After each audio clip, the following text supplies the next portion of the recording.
Satyapal Malani, Ullasnagar. I think Dr. Zakir is playing with words. It's jugglery of words only. Islam divides peoples of the whole world in two. One is Mu'min and there is Kafir. Definitely we don't believe and trust in many things which Islam says. So this brotherhood of universal brotherhood is not possible what Islam wants to enjoin upon us. Islam only creates divisive forces. Even we can know Shias, Sunnis and 70 other castes in Islam itself. I'm putting the question.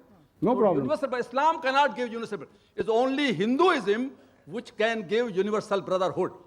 Ekam Satya Vipra Bahuda Vadanti, which you have just quoted. Islam does not recognize killing the cows, killing the kafirs, taking their property, loot, women folk. Islam tells how brotherhood can come. And you talk of brotherhood, it's a jugglery of words only. Really speaking, you are talking Hinduism in the name of Islam. The brother has made several comments. And Islam says, Inna Allaha ma sabreen. For verily, Allah is with those who are patient. For brotherhood to prevail, you should be patient. If I'm not patient, there'll be a fight between me and my brother. Islam says, in Surah Baqarah, chapter number 2, verse number 153, Inna Allaha ma sabreen. For verily, Allah is with those who are patient. And for brotherhood to prevail, you should be patient. And I respect my elderly brother out here. He may be having a good study of Hinduism, but I'm sorry that I disagree with him. His study of Islam is a bit weak, I would say. And I do agree with him that Islam, there are two types of people. One is a believer, mu'min, and the other, he said, is a kafir according to him. In every religion, there are two types of people. Even in Hinduism, a Hindu and a non-Hindu. In Christianity, Christian and non-Christian. In Judaism, a Jew and a non-Jew. In Islam, a Muslim and non-Muslim. So where does Islam differ? And I'm not here to criticize Hinduism. I'm not here to criticize Hinduism. But since you're a learned speaker, I would like to speak on Hinduism because I am a student of comparative studies. I've read the Vedas, I've read the Upanishads. But if just for a small comment, according to the Vedas, it mentioned that the humankind has been created from 4 parts of Almighty God. From the head, it is the Brahmin. From the chest is the Kshatriyas. From the thigh is the Vaishyas, the business class. And from the feet is the Shudra, caste system. I'm not here to comment on these, brother. I wouldn't like to hurt the feelings of my Hindu brother. Islam doesn't agree with that. I didn't comment on those things. I didn't criticize any religion. I didn't say that this religion is wrong. But you, if you know your Veda very well, you should testify to the audience. Doesn't the Veda say that from the head you have the Brahmins, from the chest you have the Kshatriya, from the thighs you have the Vaishya, the business class, learned class, warrior class, business class, Shudras. The Shudras are supposed to be downtrodden. And there are books written by Dr. Ambedkar. I don't want to go into the details, brother. Hinduism, I have learned very well. I respect many aspects of Hinduism. Certain aspects, I don't agree. I have to say because they have forced me to say. Quran says in Surah Anam, chapter 6, verse 108, revile not those who worship God besides Allah, lest in their ignorance they will revile Allah subhanahu wa ta'ala. What I spoke is the positive aspect of Hinduism. That is, they believe in the concept of one God. Regarding a question that, the Muslims, they keep on killing people, they keep on killing cow, you said, correct? You said that. See, every allegation requires an answer. Time doesn't permit. I'll just pick up a few. Any other, you can come next and ask. I'm here to clarify the misconception. It's my pleasure. Only if I clarify the misconception will the person understand Islam better. Therefore, in our sessions, we always have a question and session. And we welcome. When anyone criticizes us, I love it. The more a person criticizes and more is logically convinced, will he understand Islam better? That's what I do. Islam said, spread the message of truth. with hikmah. The Quran says in Surah Nahl, chapter 16, verse 125, "Udu ila sabili rabbika bil hikmah wal maw'izatil hasana wajadilhum billati ahsan." That is, invite all to the way of thy Lord with wisdom and beautiful preaching, and argue with them and reason with them in the ways that are best and most gracious. Regarding the concept of can we have non-veg, talking about killing cows, etc. And there are many non-Muslims who say, you Muslims, you all are ruthless people, you all kill animals. Just for your information, brother, a Muslim can be a very good Muslim even by being a pure vegetarian. It's not compulsory that he should have non-veg to be a good Muslim. But since the Quran says in several places, you can have the cattle, why we shouldn't have? The Quran says in Surah Ma'idah, chapter number 5, verse number 1, it says that, Ya ayyuhalladhina amanu, O you believe, fulfill all your obligations, and lawful for you are all four-footed animal with the exception named. Quran says in Surah Nahl, chapter number 16, verse number 5, that Allah has created for you cattle, which are His signs. From it you derive warmth, and there are various benefits in it, and of the meat you can eat. Quran repeats this in Surah Mu'minun, chapter 23, verse 21. You can eat the meat of the cattle. In non-veg, there are doctors available here, even I'm a medical doctor. It's rich in protein. It's rich in iron. And it's very nutritious.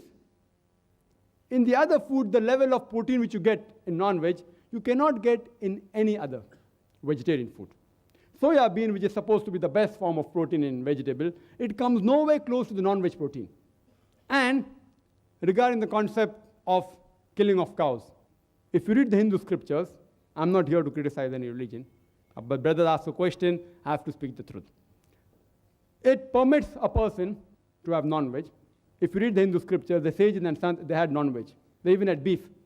It is later on, due to the influence of the other religions, like Jainism, etc., that people were being influenced in the philosophy of ahimsa, of not to kill animals, that they accepted this philosophy in their way of life. Otherwise, Islam is also for animal rights. I can give a talk only on animal rights. Islam is the religion which says that do not overburden the animals, treat them nicely, give them food. But when required, they are even created for food. If you analyze the other religions which believe in this philosophy, that you should not have non-veg, the philosophy was based on the concept that you should not kill animals because they're living creatures. Therefore, having non-veg is a sin. I do agree with them. If any human being can live in this world without killing a single living creature, I would be the first one. The universal brotherhood in Hinduism is that every living creature is your brother. Every living creature, irrespective whether it's an animal or a bird or an insect. I'm asking a simple question, that how can a person even survive for 5 minutes without killing millions of his brothers? Those who know medical science will understand what I'm saying. That whenever you breathe, there are millions of germs you're inhaling and you're killing. That means in this religion, you're killing your brothers to survive. The universal brotherhood in Islam is every human being is your brother. Brotherhood in faith is every Muslim is a brother. Every living creature is not my brother. But we have to protect the living creature, should not harm them, should not unnecessarily torture them. But when required, you can have them for food. So when the philosophy says that having non-veg is a sin because we kill living creatures, today's science tells us that even the plants have got life. Do you know that? So the logic that killing living creatures is a sin has failed. So now they change the logic and they say that, see, plants have got life, but plants can't feel pain. Therefore, killing the animals is a greater sin as compared to killing plants. Do you know, today science is advanced and we have come to know even the plants can feel pain. The plants can even cry. The plant even feel happy. So the logic that plants cannot feel pain has failed. The cry of the plant cannot be heard by the human ear because the human ear has a frequency of 20 cycles per second to 20,000 cycles per second. Anything between this, the human ear can hear. Anything below or above, the human ear can't hear. For example, if a master blows a dog whistle, you know the dog whistle, it's called a silent dog whistle.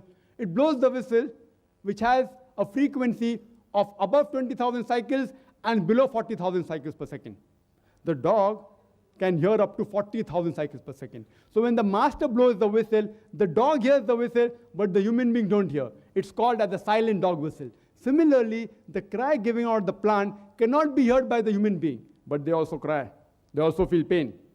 There was a brother of ours who argued with Maximum, and he told me that, Brother Zakir, I agree with you that the plants have got life, they can feel pain, but you know, the plants have got 2 senses less. They only have 3 senses. The animals have got 5 senses. Therefore, killing an animal is a greater sin as compared to killing a plant. So I told him, brother, suppose you have a younger brother who is born deaf and dumb, 2 senses less. After he grows up, if someone goes and kills him, will you tell the judge, oh, my Lord, give the murderer less punishment because my brother had 2 senses less? Will you say that? You will say, may Lord give him double punishment because he killed a person who was innocent. So in Islam, the logic doesn't work like that, 2 senses or 3 senses. Islam says in Surah Baqarah chapter 2 verse 168, eat of the good things that we have provided for you. That means whatever is good and lawful, you can have. And that's the reason if you analyze the cattle in the world, Allah subhanahu wa ta'ala has His way, Almighty God. The reproduction of the cattle is very fast as compared to reproduction of the other animals and the human beings. They reproduce very fast. If I agree with you that no human being should have any cattle, then we will have overpopulation of cattle in the world. And regarding killing of cows, there's a book written by Maulana Abdul Karim Parekh, Gau Hatya, cow slaughter, who is to blame? And we analyze the people that deal in leather of cows, more non-Muslim than Muslims. Leather, the gents, they deal in that. So the people who are responsible to benefit from the cow slaughter are not the Muslims, the more of them are non-Muslims. So if you know history well, and if you know logic also well, you'll understand that Allah says, eat of the good things we have provided for you. If you can have, there's no problem. And besides that, if you analyze the set of teeth of the herbivorous animal, the cow, the goat, the sheep, they only have vegetables. They have a flat set of teeth. If you analyze the set of teeth of the carnivorous animal, the lion, the tiger, the leopard, they have got sharp pointed teeth. They can only have non-veg. If you analyze the set of teeth of the human beings, if you go in the mirror and look at your teeth, we have pointed teeth as well as flat teeth. If Almighty God wanted us to have only vegetables, why did He give us this pointed teeth? For what? To have non-veg. If you analyze the digestive system of the herbivorous animal, the cow, the goat, the sheep, they have a digestive system which can only digest vegetables. The digestive system of the carnivorous animal, the lion, the tiger, the leopard, they can only digest non-veg. The digestive system of the human beings can digest both non-veg and veg. If Almighty God wanted us to have only vegetables, why did He give us a digestive system that can digest both veg and non-veg? So scientifically, if you analyze, Almighty God wanted us to have both veg as well as non-veg. Hope that answers the question. If you have any queries, any other misconception, brother, it's my pleasure to reply. One misconception at a time so that I can do justice to each of the misconceptions. Thank you, brother.